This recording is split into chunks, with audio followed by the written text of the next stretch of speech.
video ini kami akan membahas tentang materi elektrolisis, yaitu penyepuhan emas. Kami akan pergi ke salah satu toko penyepuhan emas. Selamat menonton! Hai, sebelum melangkah ke videonya, mari kita cari tahu apa sih elektrolisis itu. Elektrolisis adalah proses penguraian suatu elektrolit dengan arus listrik, di mana energi listrik atau arus listrik tersebut akan diubah menjadi energi kimia atau reaksi oksidasi reduksi melalui elektroda-elektrodanya. Elektroda yang menerima elektron dari sumber arus listrik adalah katoda yang akan mengalami reaksi reduksi di mana elektrodanya bermuatan negatif. Sedangkan elektroda yang mengalirkan elektron kembali ke sumber arus adalah anoda yang mengalami reaksi oksidasi di mana elektrodanya bermuatan positif. Dalam kehidupan sehari-hari, elektroda biasa digunakan untuk penyepuhan logam supaya tidak mudah berkarat, misalnya penyepuhan emas atau perhiasan. Selamat siang, sekarang kami berada di salah satu tempat penyepuhan emas, tepatnya di kerajinan perak dan emas Sky Art yang berlokasi di Kresik Hills. Kami dari kelas 12 IPS 3 kelompok 1 akan mewawancarai Pak Yakob seputar penyepuhan emas. Om, jenis logam apa saja yang bisa digunakan dalam perhiasan? Jenis logam yang bisa digunakan dalam pembuatan perhiasan itu ada sekarang sudah banyak, tapi yang paling umum adalah emas, perak, kuningan, dan tembaga. Untuk saat ini sekarang sudah ada bahan yang bisa digunakan untuk pembuatan perhiasan yang bernama alloy. Alloy itu adalah campuran dari beberapa jenis logam yang bisa menghasilkan warna yang lebih bagus. Pertanyaan selanjutnya, Pak, apakah fungsi penyepuhan emas itu? Fungsi penyepuhan emas itu fungsi utamanya itu untuk melapisi perhiasan dari sifat korosi. Kemudian fungsi kedua untuk memberikan warna yang lebih bagus. Terus apakah emas dan perak memiliki kadar yang sama? Kalau emas dan perak itu pada saat mereka murni itu memiliki kadar yang sama. Namun pada saat diolah ke perhiasan, emas dan perak itu mempunyai kadar yang berbeda. Kalau standar perak kadarnya 925. Tapi kalau emas itu mempunyai kadar yang berbeda-beda.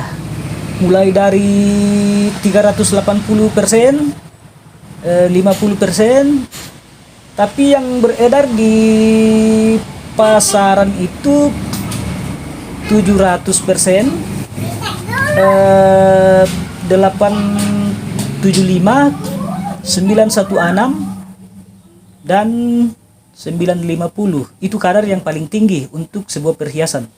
Karena emas yang berkadar 9999 itu tidak bisa diolah menjadi perhiasan karena mempunyai sifat yang lembek dan gampang rusak.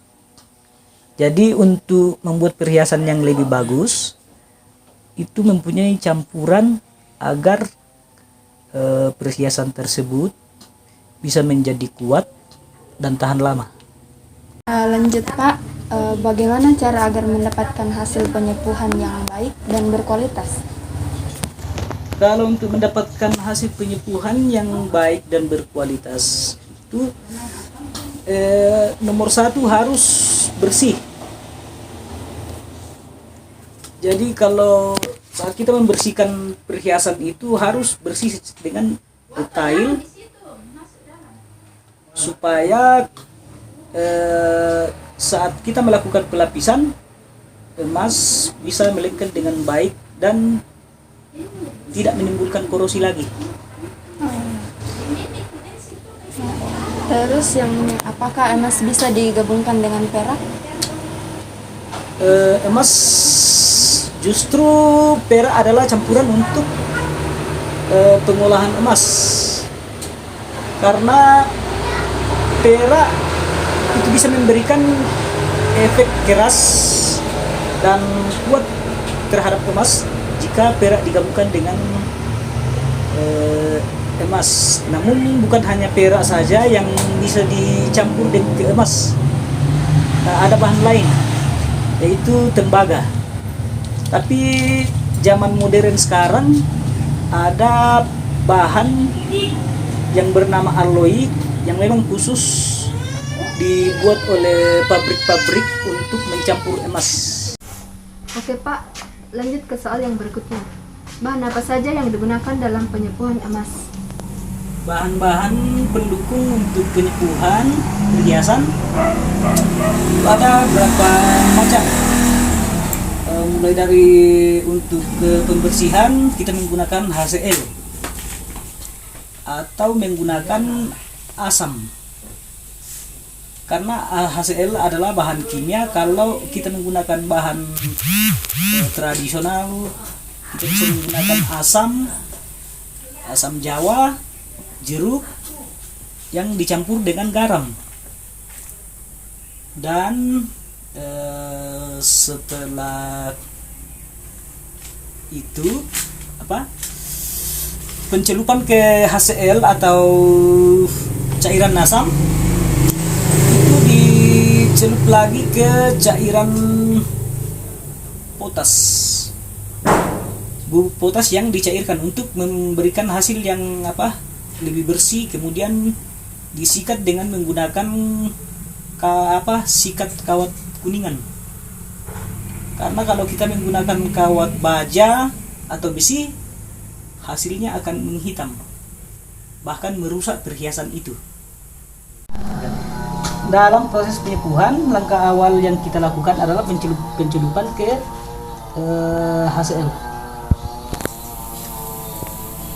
Menit untuk pengangkatan kotoran yang melekat dalam perhiasan. Karena yang dikeluarkan dari proses pencelupan ke HCl ini adalah sisa-sisa patri atau kotoran. Nah, setelah sekian menit kita rasa sudah cukup. Karena ini tidak ada aturan sekian menit, bisa lama bisa singkat tergantung dari kita.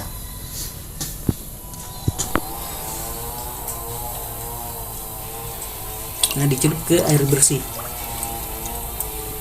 Kemudian kita menggunakan sikat kuningan untuk membersihkan. Jadi kita sikat sampai bersih. Nah, ini sudah agak mulai bersih. Kita lakukan pembilasan lagi. Kemudian kita ke pelapisan selanjutnya dengan menggunakan cairan perak. Karena sepuh ini adalah kuningan, jadi kita masukkan ke cairan perak. Jadi semua kita kira-kira saja.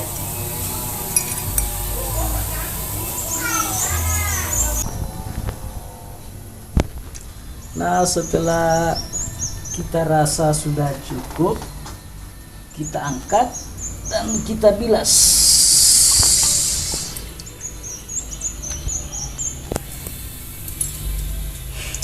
Nah, inilah hasilnya, dia putih. Dan langkah selanjutnya kita masuk ke pencelupan warna emas.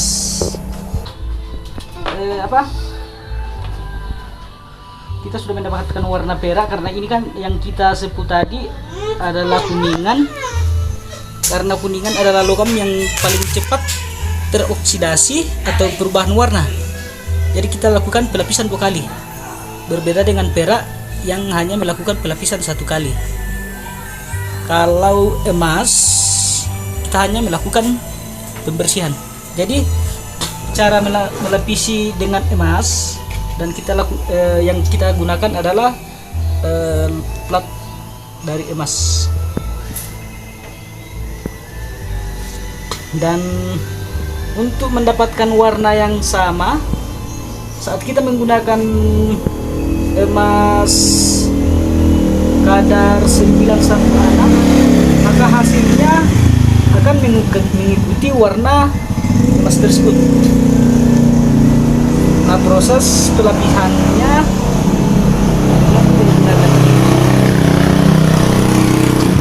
kita kaitkan di pancing dan kita melakukan pencelupan sambil digoyang-goyang agar larutan emas melekat pada benda yang kita lapisi. Dan penggunaan arus listrik itu tidak boleh terbalik. Benda yang dilapis harus berada di positif dan emas harus berada di negatif. Kalau kebalik, maka pelapisan akan terbalik juga. Nah, lihat, pelapisan ini sudah mulai. Pelapisan mulai saat kita melihat ada gelembung pada benda yang disepuh.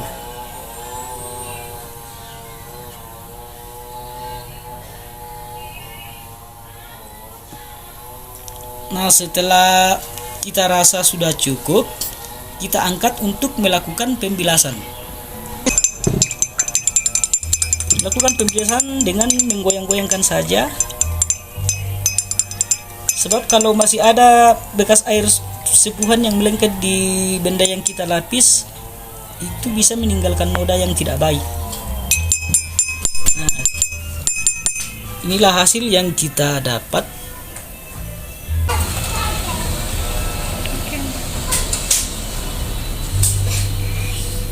Setelah itu kita lakukan pengeringan. Setelah dibilas harus dikeringkan dengan panas.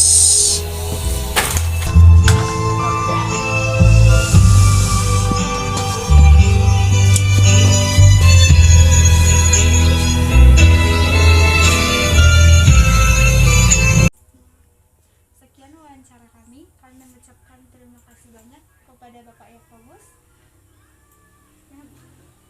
yang telah memberikan kesempatan kepada kami untuk melakukan wawancara seputar penyebab emas ini. Terima kasih, Pak. Hubungan elektrolis dengan penyepuhan emas. Penyepuhan suatu logam emas, perak atau nikel bertujuan menutupi logam yang penampilannya kurang baik atau menutupi logam yang mudah berkarat. Logam-logam ini dilapisi dengan logam lain yang penampilan dan daya tahannya lebih baik agar tidak berkarat. Prinsip kerja proses penyepuhan adalah penggunaan sel dengan elektrolit, larutan, dan elektrode reaktif. Contoh, jika logam atau cincin dari besi akan dilapisi emas, digunakan larutan elektrolit AuCl3 atau AQ. Logam besi Fe dijadikan sebagai katode, sedangkan logam emasnya Au sebagai anode. Reaksi yang berlangsung dalam proses penyepuhan kuningan dengan emas yaitu AuCl3 AQ sama dengan Au3 tambah AQ tambah 3Cl kurang AQ. Katode Fe Au3 tambah AQ tambah 3E kurang sama dengan Au. Anode Au sama dengan AUS sama dengan Au3 tambah AQ tambah 3E min. Proses yang terjadi yaitu oksidasi logam emas atau anode menjadi Au3 tambah AQ. Kation ini akan bergerak ke katode menggantikan kation Au3 yang direduksi di katode. Kation Au3 plus di katode direduksi membentuk endapan logam emas yang melapisi logam atau cincin. Pembuatan perhiasan yang berlapis emas menggunakan cara elektrolisis untuk pelapisannya. Perhiasan yang akan dilapisi atau disepuh diletakkan pada katode dan logam emas yang untuk menyepuh diletakkan di anode. Sedangkan elektrolititnya merupakan larutan yang mengandung ion Au3+. Larutan Au3+ harus dibuat dengan konsentrasi yang sekecil-kecilnya dan menggunakan arus yang sekecil-kecilnya agar proses penempelannya sempurna. Bila penempelannya terlalu cepat, proses kristalisasinya tidak sempurna dan akibatnya menjadi hitam atau tidak mengkilat. Agar konsentrasi Au3+ yang ada dalam larutan sekecil-kecilnya, maka garam Au3+ ditambah apotas K2CO3 atau KCN yang akan membentuk ion kompleks AuCN 6,3+. Proses penyepuhan memerlukan keterampilan dan pengalaman, sebab tanpa latihan hasil yang didapat tidak baik.